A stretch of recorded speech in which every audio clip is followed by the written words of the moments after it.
Hello guys! Kumusta na po kayo? Welcome back po ulit sa Lutong Pinoy sa Amerika. And for today's video po, tayo po ay magluluto ng ginisang bagoong alamang. So, dito po kasi sa US, hindi na po tayo nakakabili ng mga bagoong na nakalagay po sa garapon, kagaya po ng mga kamayan o kaya po yung mga kabalin na bagoong. Wala na po silang binibenta dito. So, ang gagawin po natin, magluluto po tayo. Tuturo ko po sa inyo kung saan ko po nabili at kung paano po natin siya lulutuin. Bali po, ito po yung mga kakailanganin natin sangkap. Ito po yung ating bagoong na nabili natin sa Asian Market. Seafood City po or Island Pacific, meron po silang ganito. Pumunta lang po kayo sa mga section ng mga isda. Makikita nyo po dun sa kanilang stante. Katabi po siya ng mga dulong. So ganito po siya, isang tub. Yan.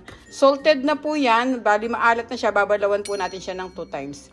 Ito pa po yung mga kakailanganin natin sa cup. Meron po tayo dyan sibuyas, bawang, paprika.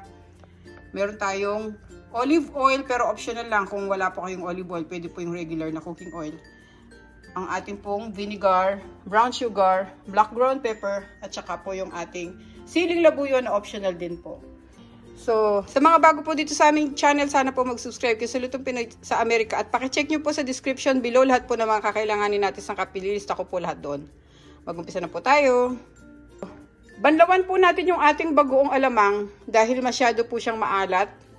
Ayan, salted na po kasi siya eh. Ito po. Okay.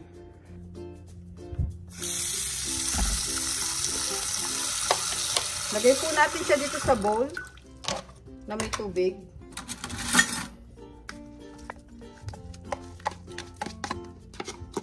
Fresh po ito guys, tapos igigisa na lang po natin. Ayan. Diyan sa lain natin.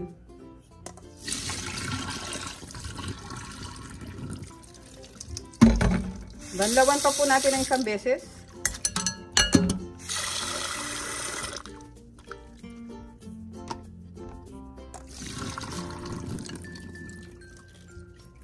Yan. Ito na po yung ating bagoong alamang. I-drain lang po natin para po mawala yung tubig.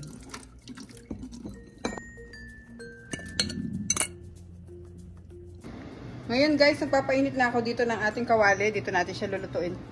At ngayon mainit na siya, lagay natin yung ating olive oil. Gaya ng sabi ko guys, kung wala kayong olive oil, optional lang naman to. Pwede naman kayo gumamit ng regular na cooking oil lang. Ngayon mainit na siya, pwede na natin ilagay yung ating bawang. Unahin ko yung bawang kasi gusto ko siyang tustahin.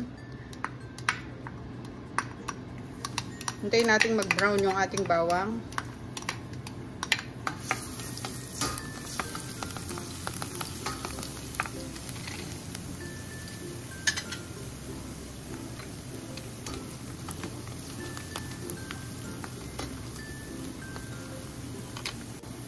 Yan, ngayon nagbo-brown na yung bawang natin, pwede na natin ilagay sibuyas.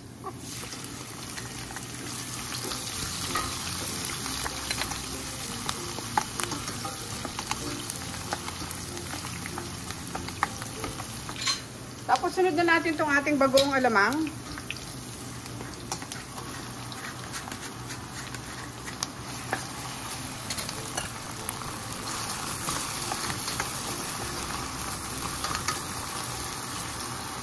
Lagyan natin siya ng black ground pepper. At yung ating paprika. Naglalagay lang ako ng paprika guys, pandagdag ng color at flavor.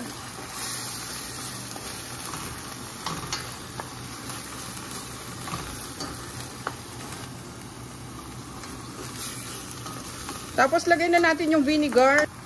Hayaan muna natin siya, huwag muna natin hahaluin pagka nilagay natin tong vinegar. Yan, para hindi maging sariwa yung lasa niya. Tatakpan ko lang siya for 2 minutes. After 2 minutes guys, open natin. Yan, kumukulo na. Pwede na natin ilagay yung ating brown sugar.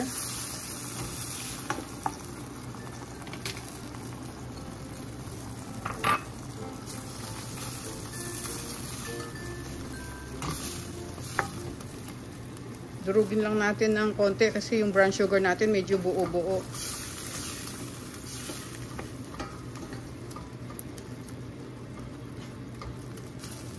Yan.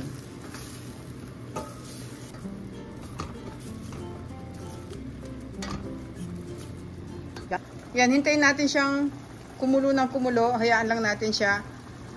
Medyo halu-haluin lang natin siya mayat maya.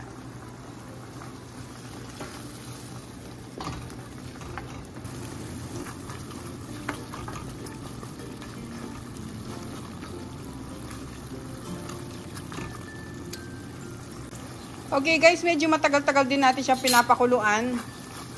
Yan, medyo natutuyo na. Ilalagay ko na yung ating siling labuyo, optional.